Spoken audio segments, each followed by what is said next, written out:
Hello and welcome to another Sprues and Brews video. Today we are looking at chapter approved Arks of Omen Grand Tournament Mission Pack for Warhammer 40,000. So first of all I want to say a massive thanks to Games Workshop for sending us a free early review copy to have a look at a little ahead of time. As this video goes live, the balanced data slate and the latest points updates for Warhammer 40,000 are also live as well. So we thought we'd try a different style video with the guys basically looking through the new stuff and seeing what's changed and what's piqued our interest. So first of all, this is the second 6 monthly mission pack, isn't it, for this season? What are our thoughts on them coming out so quickly? I don't mind actually. I think it's okay. I seem to be able to get my head around the 40k side of things a bit easier than the Age of Sigmar things, but that's just me, I think. I like it because unlike some of the other things that they've kind of changed the timelines on, a supplement isn't so bad. It's not so costly, and also it's always nice to, especially if you play a lot of games as a tournament player, you probably are, to have a refresh of the missions and things. Otherwise, it starts to feel a bit stale. So it's good. And these missions as well, as we'll come to, are a bit different, aren't they, than what we've seen previously? So there's some nice changes in some of these missions, I think. There's quite a few things. What we'll do in the video, we'll look through the kind of what's changed in the mission pack, because quite a lot's changed in this one that's potentially setting the scene for 10th edition. And then, there's a few different things in the missions, and there's quite a few big changes in the old balanced data slate as well. So, without further ado, should we crack open the book and have a nosy? So, the first thing really that kind of jumps out with this is World Eaters probably should have been released by the time this book came out. But really, the big change is how you create your armies. So there's still two different sizes of army that you can take. You've got your incursion at 1,000 points, which will take about 2 hours to play. And then you've got your strike force at 2,000 points. That takes around 3 hours to play. Now, previously, and in fact all of 9th edition, we've had various detachments that you can buy with command points. And then depending on your bonuses, you get a refund of command points. So most people will pick one of those ones that if it's a Battleforged army, you get a full refund. Essentially means you get it for free. They've turned that on the head this season with the new Arks of Omen detachment. So if we get that on screen there, this costs 0 command points. You have to take a HQ unless you're Knights or Chaos Knights. In those cases, you don't have to take a HQ choice. You then pick one of these 5 like swim lanes. So either 3 required troops, 3 required elites, 3 required fast, 3 required heavies, or 3 required laws of war. Once you've done that, the rest of this is completely optional. So you can see if you wanted to, you could take up to 9 troops choices, or I don't know, a HQ and 6 heavy choices, giving us the most versatile, I think, detachment that we've seen so far in this edition of the game. There's lots of stuff here that you'd struggle to fit in a single detachment. Some armies, like Genestealer Cults, for example, have got a lot of elite characters where you'd maybe need a second detachment to fit in everything that you wanted to take, which obviously costs command points. With that, we also get a new force organization choice of elite characters, which is separate to your elites. So if you've got those, and most armies have got them. I think Death Guard, Dave, have got quite a few elite characters as well, haven't they? Yeah, they did. They did change it slightly in the new codex in that I think you could take 2 for the price of 1 or something like that. But this seems like a better way of doing it, and obviously it helps all codexes, not just the Death Guard. Yeah, now there's a lot of fun armies that I've run in the past that cost a lot of command points. So, Orc, Speed Freaks, all vehicles, you'd have to take that fast detachment. Tank companies really you'd have to take a heavy detachment. Now, this has caused mixed opinions throughout the Sprues and Brews team, hasn't it? Personally, I love the freedom of being able to build not what you like. There's still requirements. You still need to have 3 of one of those kind of detachment options, but once you've locked that in, the rest of it opens up a lot more. Jay, I know you weren't so keen on this one because it could be a bit more open to abuse than the current detachments. Yeah, so this is the only another thing we've not said is that this is the only detachment you can use in this season as well. That you can't use any of the other brigade, battalion, you have to take an Arks of Omen detachment, and then in and addition to it, you can take an allied detachment. yeah. But yeah, I mean, I think in the games we play, I don't think it's going to be an issue because I don't think our list will look too different, even if we're using this detachment. To be fair, but I do think it's potentially open to a bit of abuse in that you can, an army of 3 Tau Riptides and a Crisis Commander suit is a valid 1,000 point army, and whereas previously you could take that, but you took the hit on command points. Now you don't take the hit on command. I think if you're playing a 2,000 point game, do you start with 6 command points? So all games you start with 6 command points now. Yeah. So the only downside you've got to that army now would be your lack of objective secured, which in some armies isn't even a downside because if you look at, I think Tau actually you can do it, but Grey Knights, you could take a Grey Knight Grandmaster, 3 units of Terminator Paladins, which are solid elite troops. Elite unit, and I think there's a warlord trait or an artifact relic or something that can make those paladins objective secured as well. So you get the best of both worlds really. And no, like I say, I don't know whether we'll see it in the type of games we play. But certainly I do think you can really tune those powerful lists now with this kind of detachment. Yeah, I mean, I guess from a tournament point of view, I wonder if we will see lists tuned to take on those kind of super heavy lists, and I don't know. We play from very much a kind of casual, and this review is very much from a casual match play point of view. Yes, we play match play. Yes, we play tournaments, but I don't think any of us are like super tuned, super competitive lists, are we? I just find a detachment that fits the models I've got painted. Yeah, exactly. That's all I do. So, Andy, sorry, were you going to say something on this? Yeah, so for me playing like Chaos Knights or whatever, at 1,000 points, my previous list, I started the game with no command points because I had a knight. Basically, I had 5 Lord of War choices in my army, so that took up all 6 command points. And now I'm looking at this, I'm like, oh sweet, awesome! I get a warlord trait, I get a strat, all that sort of stuff. And for me, it's just so much simpler. Like, I don't want to have to look in the core book for a detachment to then bring my chapter proof to play a game or what have you. And as a TO myself, looking at the detachment is just in this book. I don't have to look at another book and then whether or not someone's got CP to pay for that detachment. Blah blah. For me, I do like the just one detachment. Yeah, I do. Yeah. I mean, I missed the days where it was just that 3rd edition force. So 1 HQ compulsory, 2 compulsory troops, and then you had the freedom then to add 3 heavy, 3 elite, 3 fast, another. I love that, just that one. So I do think that is an improvement, a step towards a single primary detachment. This one with an allied optional detachment. I do like that simplicity for sure. I'm looking forward to building some lists with this and seeing how it goes. I think there will be some silly lists that are possible with it, but I think with the secondaries and the actual missions themselves, hopefully that there are still reasons to take troops, for example. So we'll see how we go.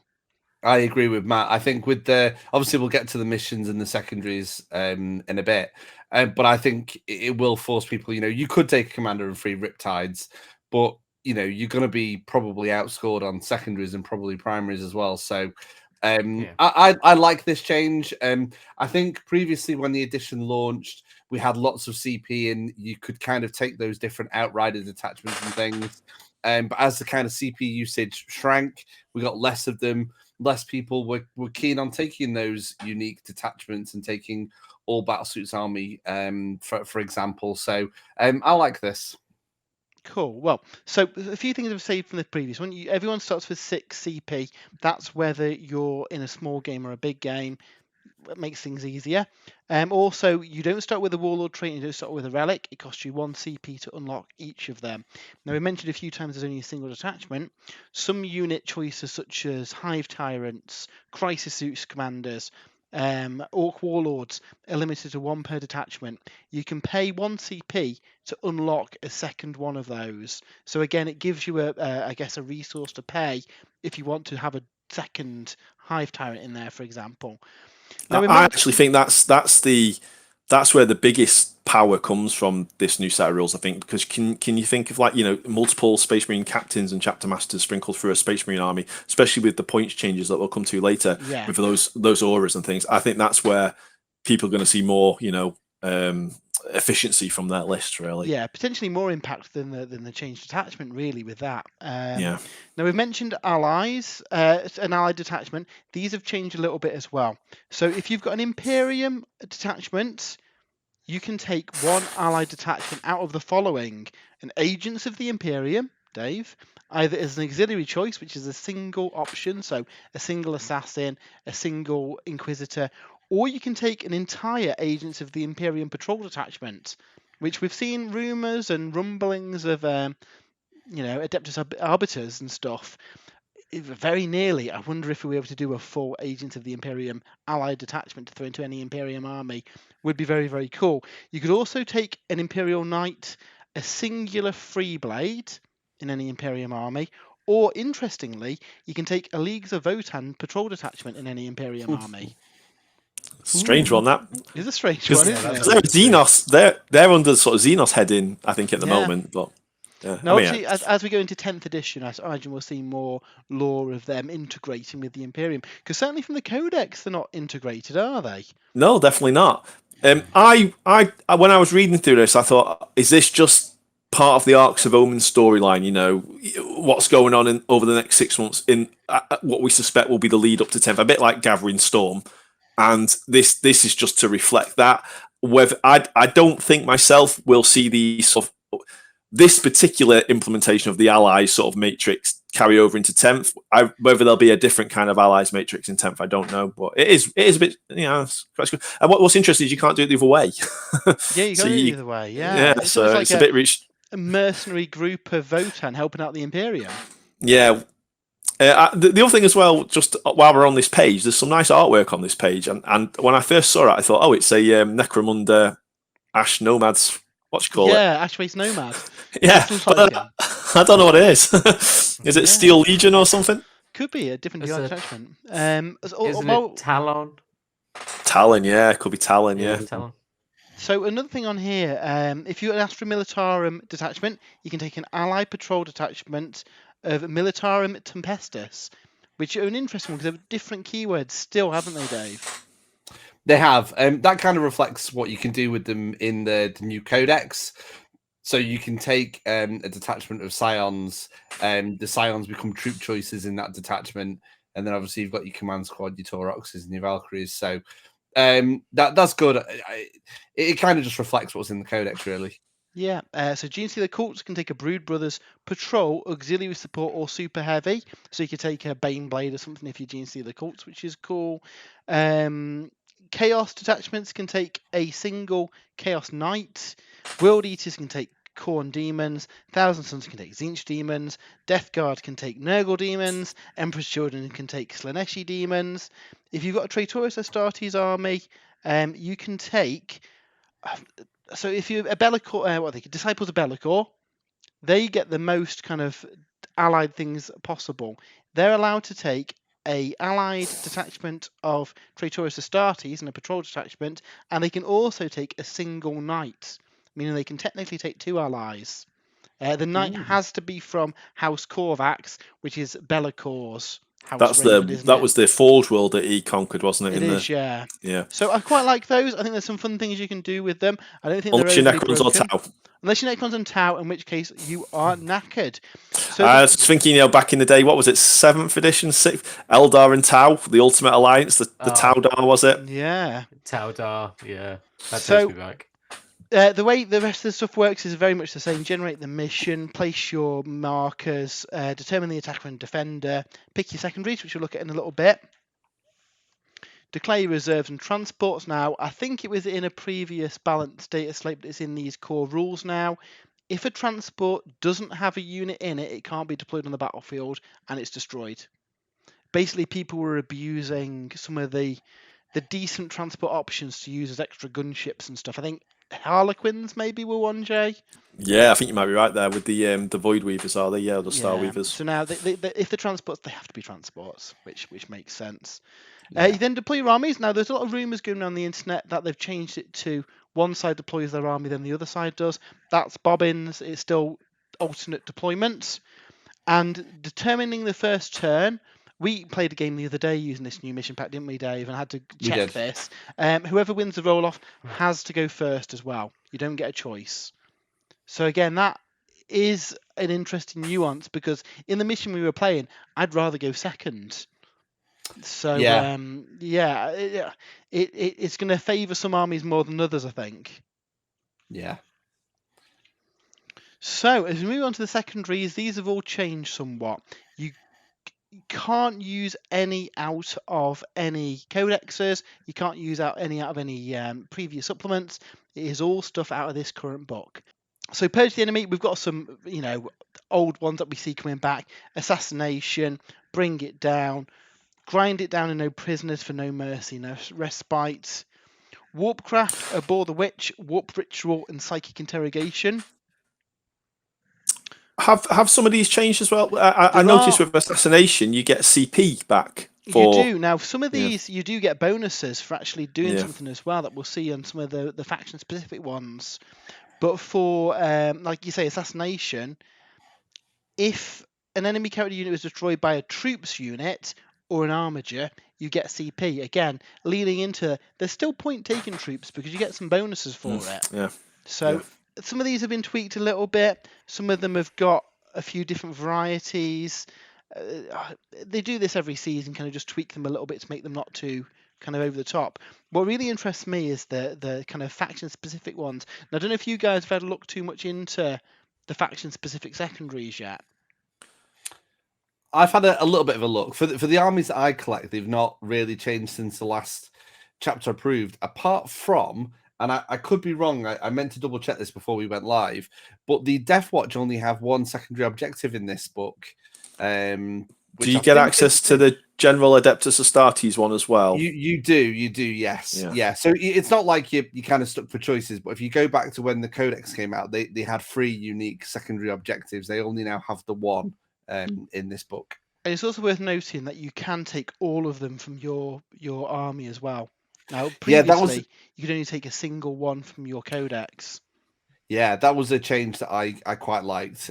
So because when we had our sort of test game with this book, Matt, you took 2 from your army, which I didn't think was possible. So yeah, that's a good change. I like that. Yeah. So when we went to the PSU event a couple of weeks ago, it was still the same way, wasn't it? You could pick out of the book or pick out of the chapter approved. And for me, I find that a lot easier just to pick which secondaries I want to play rather than having to, again, bring like the core book, my codex, chapter approved, etc., etc. Just having them all in one place is a godsend. It really is. I think the advantage as well is that I can see what my opponent's objectives are because it's all in here. Yeah. Whereas previously you'd be like, oh, it's in your Thousand Suns Codex. I don't have that. I don't know. And also, I like that. It means that you can pick up this book and you know what all of the secondaries are for that season. Yeah. There's no surprises. You can, I'm playing Orcs, have a quick flick through, right? He's going to be using either the 3 base or whatever, the 5 base ones, or these 3 ones, So I do think that's good. It must be easier to balance it this way as well, like because they just do a single pass across all of them rather than, as you get that Codex creep, when the first Space Marine Codex come out, nearly 2 years ago, so... That ties a big into thing, isn't it?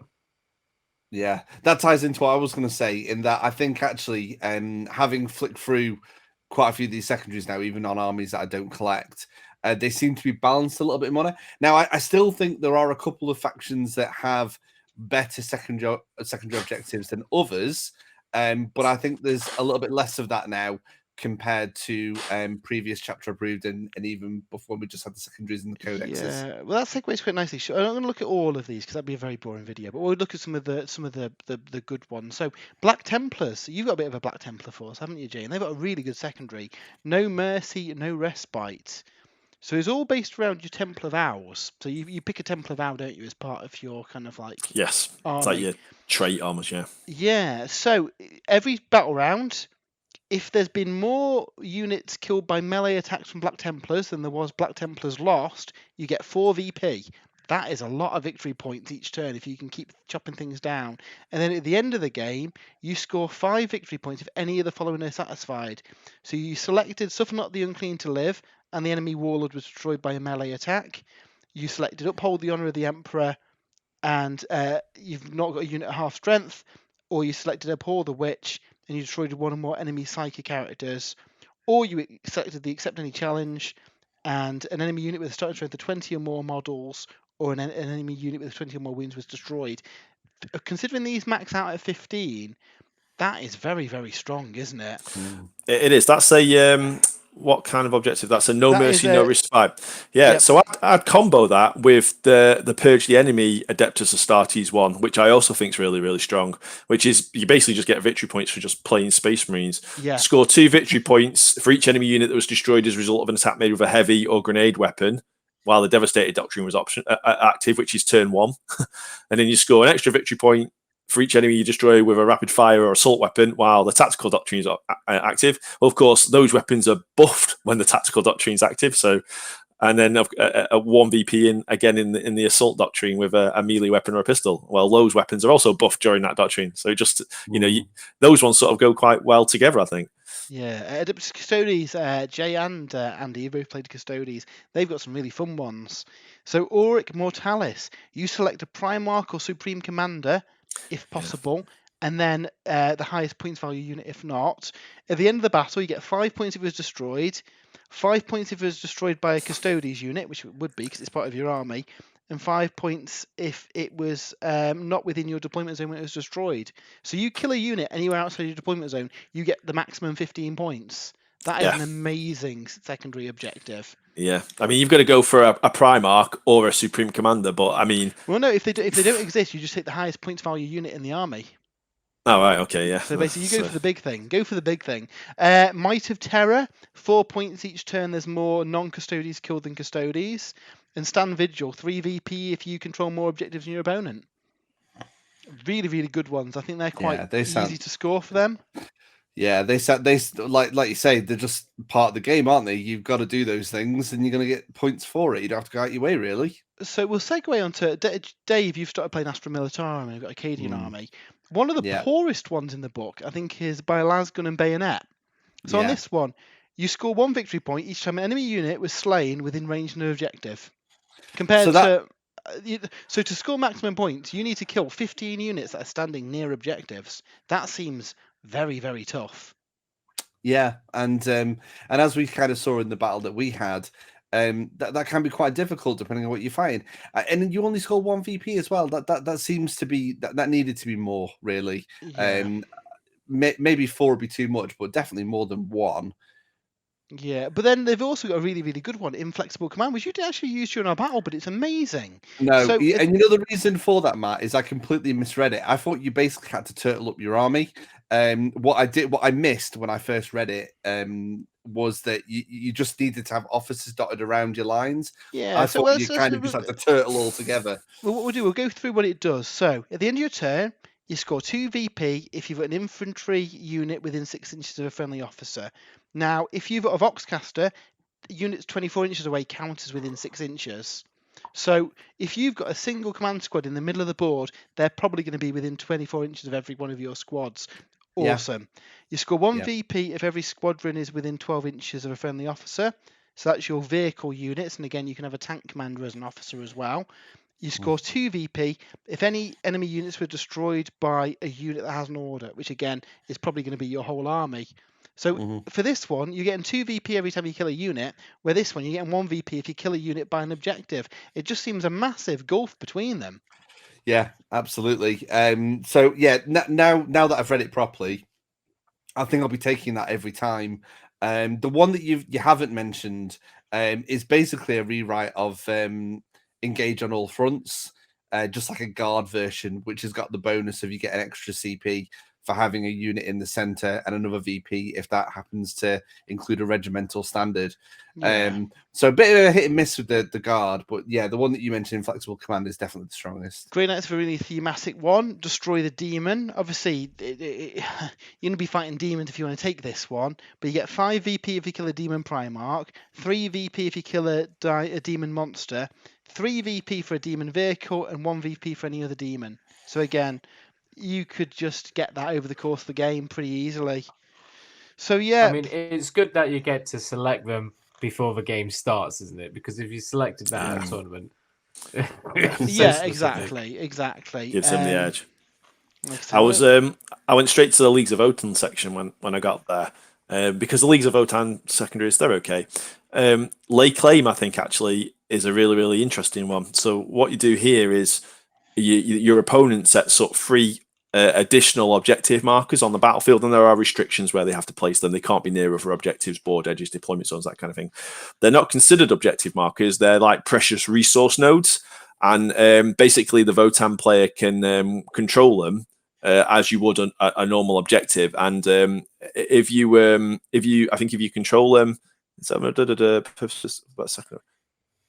yeah, so basically, so if you control at the end of the battle, you get 5 victory points for each one you control. So 15 victory points at the end of the battle if you control all 3. But where I think the strength in this one's really cool, because your opponent, knowing that, is going to have to devote resources to keeping you off those sort of objective markers at the expense potentially of the primary mission or their own secondary objectives. So it's quite a tactical one, I think. I think the Necrons have got one similar. I think Treasures of the Ions is very similar to that.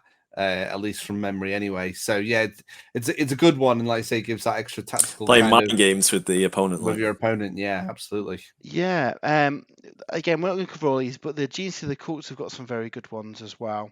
So Brood Swarm, you get a VP for each of the conditions each turn. More models than your opponent. More models in your opponent's deployment zone. More models in your deployment zone. More models in no man's land, or all of the above. Well, you're probably going to get at least 2 or 3 of them.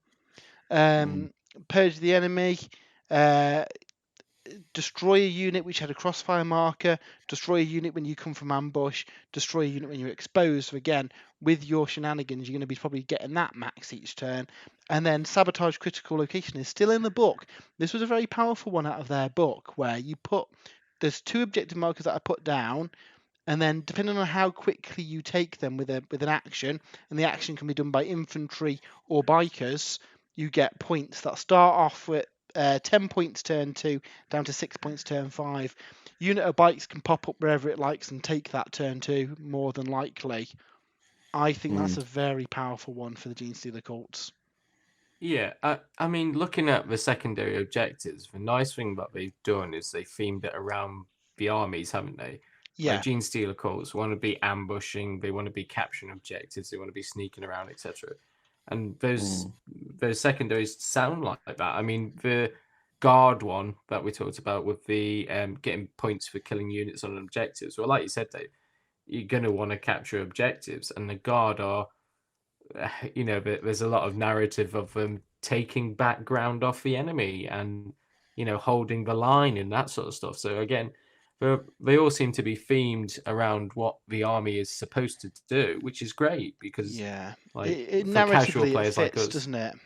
Yeah, exactly. And I think there's some room to like making your own objective markers. Jay, you'd probably take that Lay Claim, I think it's called, every time for the Votan. Make 3 kind of like mineral resource objective markers or something. Already on my to-do list. Already. Sure. Yeah. So yeah, I think that's really fun. So onto the missions themselves. Again, we're not going to go through all these because that'd be a very boring video, and I'm sure other sites have done a kind of deep dive of every single mission. There's now only a single primary. I know in previous editions there's been the primary, and then there's the second primary, and then there's the 3 secondary missions, and then if it's a Tuesday you might get some bonus. Now it's just a single primary, and they're generally under the standard Control 1, Control 2, Control More, which gives you a simple... you mentioned this earlier about AOS, Jay. These have a really simple primary, and then the flavour comes in your secondaries, doesn't it? Yeah. Oh, I am so glad they've got rid of the primary, secondary, or whatever you wanted to call it. The primary's primary, the primary's secondary. Just there's your goal for this mission. Add it to your secondaries. Have fun. It just made the scoring more complicated than it needed to be. It's the best change in the book, hands down. Yeah, It another does good make thing as things a lot well. simpler. Yeah, well, another good thing as well is that you get each player gets command in most missions. Each player gets command points at the start of the turn as well. However, there are some conditions that turns that off. So me and Dave were playing an objective where if I controlled the objective in Dave's deployment zone, he didn't get command points anymore, which gives you something to Yeah. fight over. Also, in some of the Yeah. missions, units with objectives secured can tag an objective and then move off and still have control of it, which is a massive thing as well. Which again, even though you can take an army of tanks, it still gives you a reason to include those troops choices. It's not just that. There are missions as well that grant objective secure to other units. So in the Ascension mission, for example, I think I read your warlord gets objective secured. So if that's a bloodthirster, for example, he's got objective secured now. Take an objective, tag it, and then charge off. So troops are still useful, but I think there's ways around that. There's things in codexes which can give units objective secured. More importantly, I think there's a lot of stratagems and abilities which switch off objective secured. There's certainly psychic powers and things that can do that. And generally, you're not too worried about. But now, you got a unit of guardsmen on an objective. In my turn, I'm switching objective secured off that unit. You cannot now move them off because you need to keep all that objective. And that can, so I do think you were going to see lots of different plays, I think, as a result of these missions. Yeah, I think the different kind of objectives that we've got there as well hopefully gives us a few different like flavors of army as well, and less cookie cutter stuff. Yeah. So obviously we're not going into all of these. We've played one of these missions, haven't we, Dave? How did you find it compared to previous kind of seasons of 40k? I think there's two things that I took away from our game. The first one was of course the only having one primary objective and then your secondaries. I thought that was much better, much quicker. The second thing to take away from it, GW have tweaked and messed around with CP since the beginning of the edition. How many CP did we begin with at the start of 9? Was it like 26 or something? I know that's not right. I know it wasn't that much. But it felt like you had like tons of them. And then they cut it right back, and it felt, I'm never going to use stratagems because I haven't got enough CP. They seem to, with this, starting with 6 CP regardless, the missions where you're getting CP in both your turn and your opponent's turn, and these other ways of getting CP, it finally feels like they found that balance on getting the right amount of CP. I don't know if you guys agree. Yeah, in our game, 6 is less than you start with. In, like you say, early days of the game, you probably spent a couple on warlord traits and relics, but you don't have to. There's some armies that actually, is it worth that CP to take a relic? Yeah, a lot of the times it is. But you've now got a choice. You're not having to pay CP for your detachments, so you don't even have to worry about that. And the fact that you're starting with less, but you're getting a constant stream of CP during the battle, feels more like AOS, where you've got that resource topping up every term, which I much prefer. Yeah. It means you can plan a bit better. Yeah. 6 is that sweet spot, isn't it, really? When you think about, like, because there's a warlord trait for my Chaos Knights, which gives him objective secured. Well, I can spend 1 command point giving him that warlord trait, but knowing that the missions give me a command point in the first turn anyway. So I like it. I think 6 CP, especially for me, who only really plays like incursion games, 6 CP is that sweet spot. I think having like 12, it just takes too long, because you look at stratagems. I mean, we're not the biggest fan of the amount of stratagems in the game, but if you've only got 6 CP, realistically, you can only spend or use 6 stratagems. So yeah. But more importantly, at least you're able to use a couple of stratagems. I think, like with your Chaos Knights, Andy, you could do is look at your stratagems. You could never dream of really using them, because it might be later on in the game when you finally got enough to actually be able to defend them. When me and Matt had our game, it felt like we were both taking advantage of stratagems without it being too overboard. Yeah, and also you didn't start with enough CP to do some ridiculous combo of stratagems that determines the game immediately, which has been a problem as well. So I like it. I think it's a thumbs up for me for the Arks of Omen Grand Tournament pack, and this is from a casual point of view. We don't do hardcore tournaments. I think the changes in here are good. I think some of the changes would take some getting used to, like the new detachment, but I think it is a positive thing for the game. I don't know what you guys think. If there's one thing I would probably change, I would probably have the Warlord trait as a freebie, and just keep the CP usage down to relics. Personally, I think a Warlord trait should be free, but that's just a minor thing, I think. Everything else you're happy Nothing's with, though. nothing's free in the 41st millennium. So yeah, so Yeah, but- so generally positive then on Arks of Omen Grand Tournament. Yeah. Yeah. I think the missions The look really cool. changes to the changes to detachment, I think, is a big thing for me. It just simplifies things so much for me, and the fact that we've got 9 incursion missions still is great, because, like I said, I only play incursion, so now I've still got a decent amount of variety. And the fact that they've put all the secondaries and faction secondaries into one book, you literally just need your codex for your data sheet rules and what have you. And this chapter proved, the core rules and stuff you can get on the app and what have you. So yeah, I really like what they're doing with the chapter proofs. Yeah, and let's not forget, this is probably going to be the last mission pack of this edition as well. So going out with a bang. Available right now is the new Balanced Dataslate and Minotaur and Field Manual. So Games Workshop very kindly sent us these a little bit early for us to have a look at. So as part of this review, we thought we'd have a chat about them, because I think that does affect how you play this season as well, doesn't it? So the big one, first of all, is that Armour of Contempt has gone. It is no longer a thing.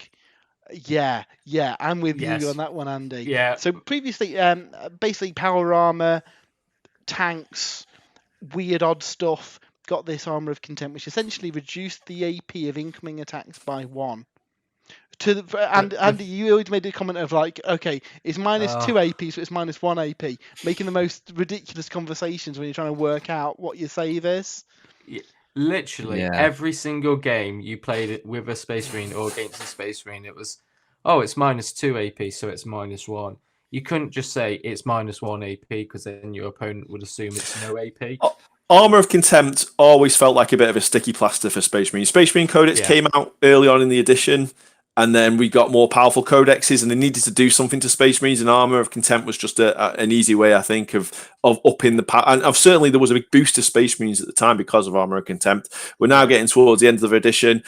As we'll see later on, there's been lots of points drops in Space Marines. They get other buffs in the balanced data slate as well, which maybe can sort of compensate for the loss of Armour of Contempt. And of course, it's not just Space Marines that benefited from Armour of Contempt. Sisters of Battle, Grey Knights are Space Marines, I guess, but there was multiple factions that benefited from that. So So a lot of the others are still the same. So aircraft, you can only have 1 in a combat patrol or incursion, 2 in a strike force, 3 in an onslaught. So you can't go heavy on your aircraft. Again, that's kind of limited by the detachment as well, but again, that's just something in place. Indirect fire as well, you're minus 1 to hit, and the target gets +1 save if you're firing out of line of sight. So that's something to bear in mind with your indirect shots, because that could actually, it makes, you guys have played against my Deathcore of Krieg, and being able to fire out of line of sight is pretty brutal, really. So that puts a bit of a downside to it. Bodyguards, again, they've changed that a few times over the edition. So now it's, if they're within, they can use the Lookout Sir rule even if the unit contains less than 3 models. So essentially, as long as there's 1 model there, the Bodyguard means they can still use the Lookout Sir against them, which has changed a couple of times over this edition, hasn't it? So Armour of Contempt has gone. Am I right in saying as well that all of the other rules from other supplements have disappeared also? Like the Order of the Bloodied Rose stuff we saw in the campaign supplement? So we're going to go through all of the different kind of forces now. Basically, if it's in this document, it's a rule in place. If it's not in the document, it doesn't exist anymore, making it a lot easier. You just look at this single document, you print it out, they're the rules that are currently in play. So a biggie for Chaos Demons, Flamers now no longer auto hit. They've got to roll to hit first. Flamers were very, very powerful. They're probably one of the strongest units within the Chaos Demons book. Now, it makes them half as effective, I guess, now, because they've got to roll to hit. Andy, what are your thoughts on that? As long as I can possibly remember, Flamers have always auto hit, and I think that would I think it's perfectly fine, because they come down, they flame a unit, and then they just get shot off. Whereas now you come down, you roll to hit. I mean, it's one of those, isn't it? They didn't do that They with were aggressors. they were very, very, very powerful though for the points. Yeah, I think if they'd done it to majority of other units or flamers in general, like you look at aggressors from salamanders, and them auto hitting, and then a stratagem doing more wounds and stuff. I think was that is that really justified? I think the Changing the difference chaos with demons? flamers though is because of the demonic manifestation rules, they can come down wherever they like on the battlefield. You just hold them back and then drop them within 6-7 inches of a target and flame them off the board. So I see why Yeah. they've done that. Space Marines have had a big change. The doctrines has changed quite a bit now. Before it was fixed turns that you shifted your doctrine, wasn't it? Where now you start the game in Devastator doctrine, and then whenever you like, you can choose to switch into tactical, and then whenever you like, you can choose to shift tactical into assault. That gives you a lot more flexibility now. I think there was the stratagems to do that previously. There were stratagems to do it, yeah. So different Space Marine forces could sort of manipulate the doctrine order slightly, but this is much easier now to do. So it's great. Some chapters want to stay in tactical Ultramarines, for example, and things like that. So I do like this. The other big buff to Space Marines is that they always control an objective when they move off it. So regardless of the Adeptus mission Astartes rules, troops units do, yeah. Yeah, so that's really good. Again, gives you a point to having their troops. A lot of the other rules here are the same as previous ones. So objective secured on your Death Guard Terminators. Drakari changes, I think, are the same. Harlequins, I think, are the same. No, Harlequins have had some big changes. Over the previous ones. Yeah. So you look at the Laughing God, sort of that was just sort of your trait thing. You used to get so many rerolls depending on the army size. You don't anymore. You now have to roll each turn to try and get your rerolls, and it's like you can choose to roll between 1 and 6 dice, I think, if I remember it correctly. And if they were all unique, you got that many points. And also, there's been some changes to the chapter equivalents for the Harlequins as well. Nothing too drastic on that side. They've changed a few ranges and things like this. The big one, though, is that the invulnerable saves of all Harlequins have been reduced by 1. So Harlequins now have a 5+ invulnerable save base, not 4+. The way they've worded it is so you worsen the invulnerable save of every Harlequin model by 1. If a Harlequin's model gains an improved invulnerable save by any means, e.g. the Prismatic Blur stratagem, that invulnerable save is also worsened by 1. I don't know how that's going to affect Harlequins because they don't have armor. It makes them a bit more fragile, doesn't it? Well, they're just a toughness 3 1 wound model now with a 5+ save. I don't know. It's a bit strange, that one, to me. Yeah, I think for the points you pay for a Harlequin, having toughness 3 and a 4+ invulnerable save, personally, was not over the top. I mean, I guess there must be some data behind these changes, and Harlequins must be winning a lot of games at the top level, in tournaments and things like that. This is one way to. It seems a bit brutal, though. Yeah. So Eldar, I don't know what these have changed from the previous balanced Dataslate, Jay. Do you know off the top of your head? No, I don't off the top of my head. So you cannot select the far-flung craftworld attribute if you select any other far-flung craftworld attribute if you've got the Hail of Doom. Okay, so these are like you build your own craft world, so that obviously there's some traits that if you combo them, they might be a bit more powerful than intended. So I guess that's just to combat something like that. The Empower Storm Psychic Action has changed at the start of your next shooting phase. Roll a d6 for each unit within 6 inches of the centre. On a 4+, that unit suffers d3 mortal wounds. That marker is then removed. You can only use this stratagem once. So maybe that was multiple use potentially back in the day. And then the Matchless Agility stratagem is now using the shooting phase after rolling a d6 to determine how far an Ashurani unit moves. Re-roll that d6. Yeah, I think that just used to be a 6-inch move actually. So it's just now it's a roll a d6 and re-roll it. I think so anyway. It doesn't seem to be as impactful as the Harlequin changes. I'll be honest. Chaos Space Marines have had some changes to the creations of bile stuff. So the experimental enhancements. Each time a model with this trait is destroyed by a melee attack, if it's not 4, roll a 4+. They get to attack before its move in play. By making these attacks, if any of the destroy model's characteristics change that suffers damage, for the purposes of determining what characteristics on its profile to use, the destroy model is considered to have 1 wound remaining. I think that's changed a little bit. I think the Adeptus Mechanicus is the same. The Tyranids previously got hit by some big changes last time, Dave, didn't they? And I think they're all the same off the top of my head. Yeah, I don't think there's any real changes there. Same with the Necrons, I believe. Custodes, I think, are the same. Orcs are the same, and Tau Empire are the same as far as I remember. So I don't think there's many big changes on the actual individual faction ones.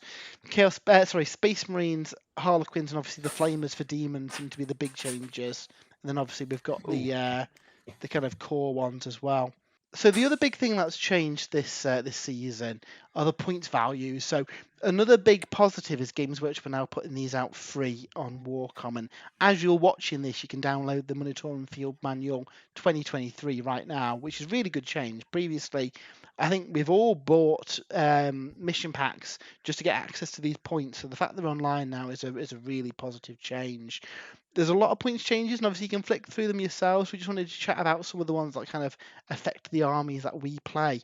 So Space Marines, Jay, have got a lot of red ink on their entries, haven't they? Yeah, they've had a lot of changes. So obviously we talked Armour of Contempt's gone, and that is a big change for Space Marines.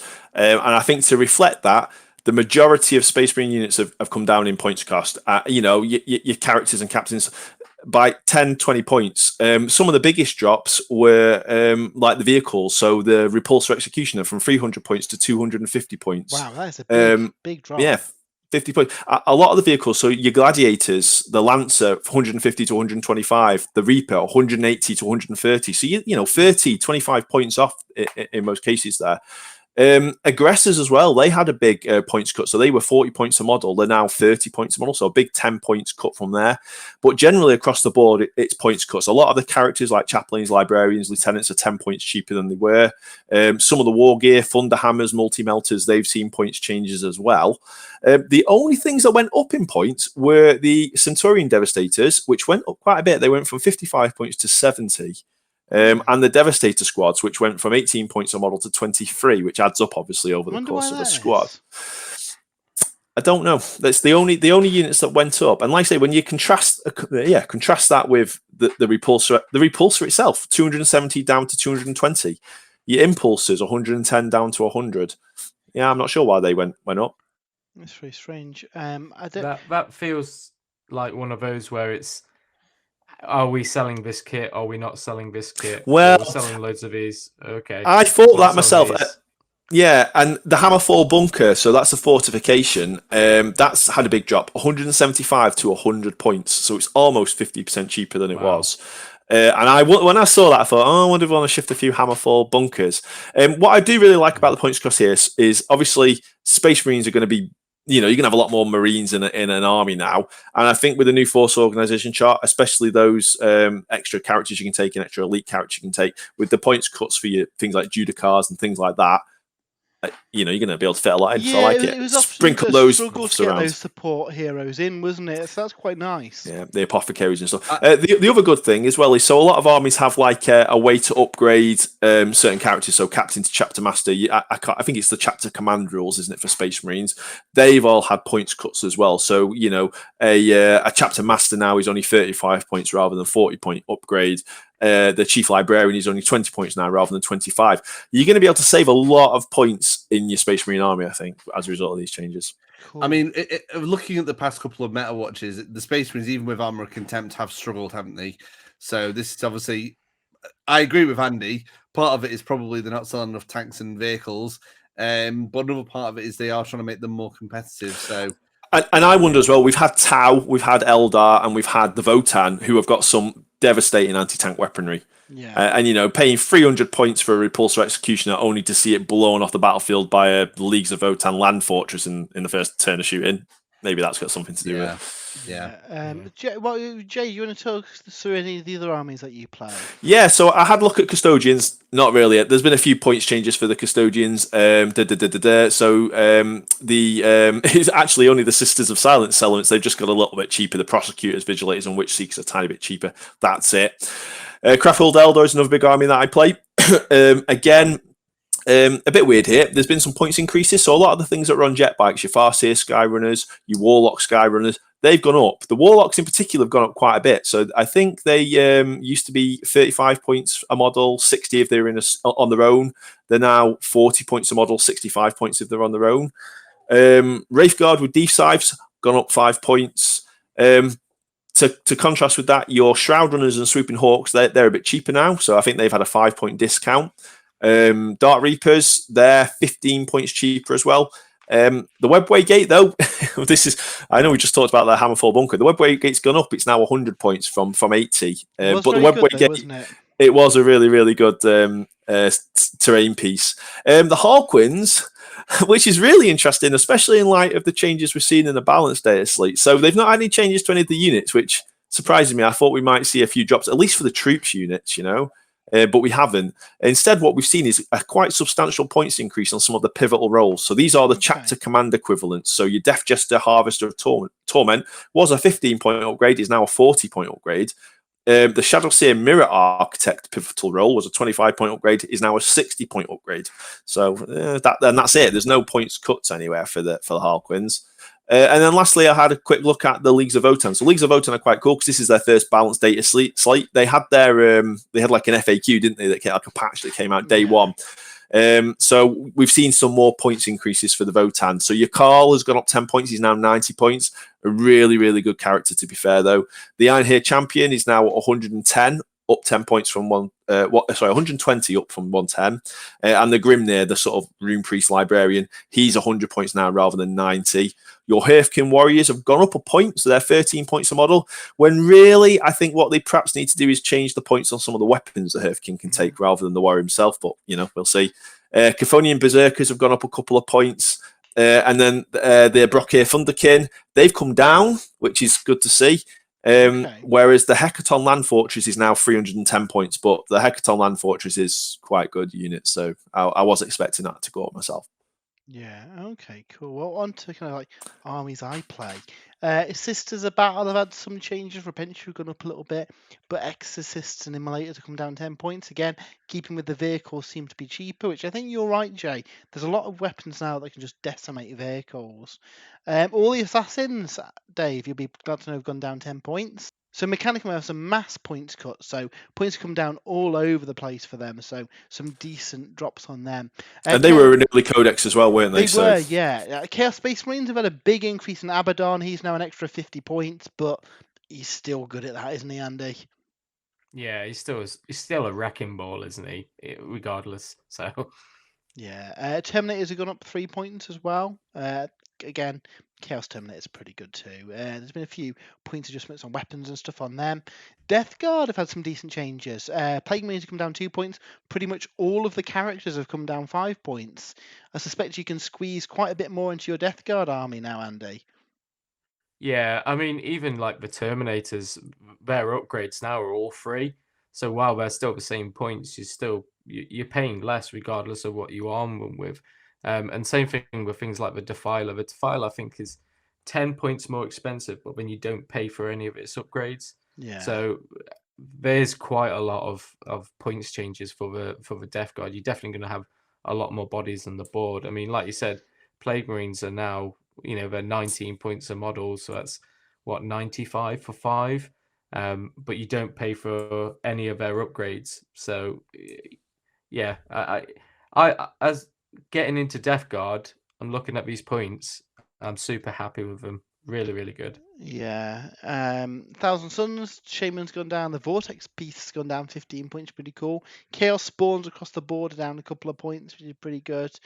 Onto Demons, mixed depending on which god that you go for. So Khorne, the Indomitable Onslaught upgrade, that basically means you can only take 8 wounds a phase, now costs 50 points. And I think it's a powerful ability, but I think 50 points is a fairer price for it because you are having to pay quite a chunk to get that ability on top of the base cost of a Bloodthirster. It's still very, very good. Anything that gives you more survivability is worth its weight in gold. I mean, you look at Gazgul and stuff like that, he can only take, is it 3 wounds a phase or 4 wounds a phase? Yeah. So yeah. And I think that I was going to say, against some armies, that's a really, really, Tau, who can only really hurt you in the shooting phase. It's a really, really powerful ability, I think. Yeah, so Yeah. it's an expensive upgrade, but I think that's priced fairly because it gives you a reason to take a Bloodthirster without that now, because it's going to be a lot cheaper to fit it into your army. But stuff like the Skull Cannon, the Flesh Hounds, the Blood Crushers, they've all come down in points, and obviously with the new detachment, you could take a Blood Crusher army if you wanted, which would look really, really cool on the battlefield. Tzeentch stuff's gone up. Heroes in particular, so Lords of Change have gone up. Faint Skimmers have gone up. But Pink Horrors have come down in points, which again is pretty good. I think it was the heroes doing a lot of the carrying for the Tzeentch side of things. Nurgle stuff is cheaper across the board, which is good. And Slanesh again cheaper across the board. Necrons have had some decent points changes, and they've had quite a few points changes in each of these balance data sets that we've got. Again, they were one of the first books that came out, so they needed a little bit of hand holding. Warriors are 2 points cheaper, Deathmarks are 2 points cheaper. All of the Lords of War have dropped between 30 and 40 points. So a monolith only costs 270 points now. But again, while a monolith might have been like awesome back at the start of the edition, there's a lot of stuff that can probably one-shot a monolith nowadays. Yeah. And again, with those new detachments, it's easier to take multiple Lords of War as well. So I like that. The Silent King still costs 400 points. He hasn't dropped, but he's always been a pretty effective unit, hasn't he? But yeah, I'm glad the monoliths come down. I'd really like to see that shift to the heavy slot rather than the Lord of War. But again, with the new detachment, that's less of an issue because you're not spending command points to take it, which was always the problem with Necron. It's like, well, why am I hindering myself to take a arguably average unit? So people just didn't take it because it was costing them command points. Now it's a lot cheaper. I think we'll see a lot more monoliths, and it's a cool kit as well. So it's nice to have an excuse to take them. Orcs see quite a few points drops as well on random units. Gorkanauts, Morkanauts, Killer Cans. Again, Flash Gits have gone down 5 points a model. Whether again it's models that we don't normally see on the table lots, they've brought it down a little bit, perhaps. The Hunter rig and the Kill rig still haven't changed. Yeah, they still haven't changed it, but it's one of those, isn't it? Tau, a lot of the suits have gone up in cost, which is I think the suits are always the strongest part of the Tau army, so they've gone up in points. Tyranids have gone up quite a bit on lots and lots of things, but again, Tyranids are a pretty effective army at the minute. Genestealer cults, pretty much everything's gone down in points, apart from the Atalan Jackals, who've gone up in points. They're a really expensive, well, more expensive unit now, but you've played against them, and they're a pretty brutal unit to play against, aren't they? They are. Well, they've got that one trick that they do, haven't they, which can be devastating, which is what every time I've played Genestealers, they've always lent into that big, and if it comes off, it's really good. If it doesn't come off, they're sort of left a bit exposed, so yeah. But the rest of your army is cheaper now, so you can go more into that horde kind of vibe, which I think what they're going for. So, anyone else got anything to shout out that I've missed or not covered? I don't know if there's any force that anyone's played that. There's a lot of points changes all over the place, and obviously this is available to download now, so you can kind of go through it at your leisure. But I think there's some good changes there.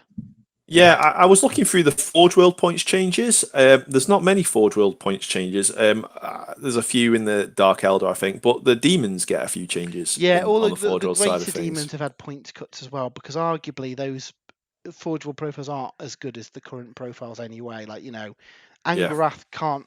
Well, Angarath can take more than 8 wounds a phase, so arguably he needs to come down compared to a Bloodthirster, for example. So yeah, some pretty good changes. Anything people would have liked to have seen? Harlequin's points cost.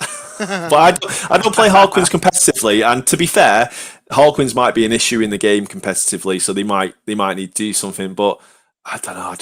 I'll need to watch some battle reports to see how they get on with a 5+ invulnerable save, because I don't fancy the chances anymore. Well, Jay, we'll have our Crusade launching soon, where we'll get to see what these armies are like in the near future. So kind of everything taken into account, so the mission pack, the points changes, and the balance status, like how we look, what is the status of the game at the minute, how we thinking it looks for what arguably could be the last 6 months of 9th edition. I really like the change that they've done to the book, and I also like the balanced data slate. I think the proof's going to always be in the pudding in the next meta watch. Personally, how we kind of have our games does seem really harsh on the Harlequins, I have to admit. But the other changes, I think I really agree with, especially Space Marines. Yeah, I think it's a good thing. I really like the mission pack, and yeah, looking forward to seeing what these changes are. So, a little bit of a different format video today, guys. Let us know what you think. I think we plan on doing some more kind of like round table stuff with new books and reviews, because I think it gives a bit of a different insight into them. So yeah, let us know what you think. This is up for pre-order on Saturday alongside the Arks of Omen supplement. So more on that Saturday morning. But yeah, I hope you have a great weekend, and we'll see you soon. Bye. Thanks everyone. Bye. Bye.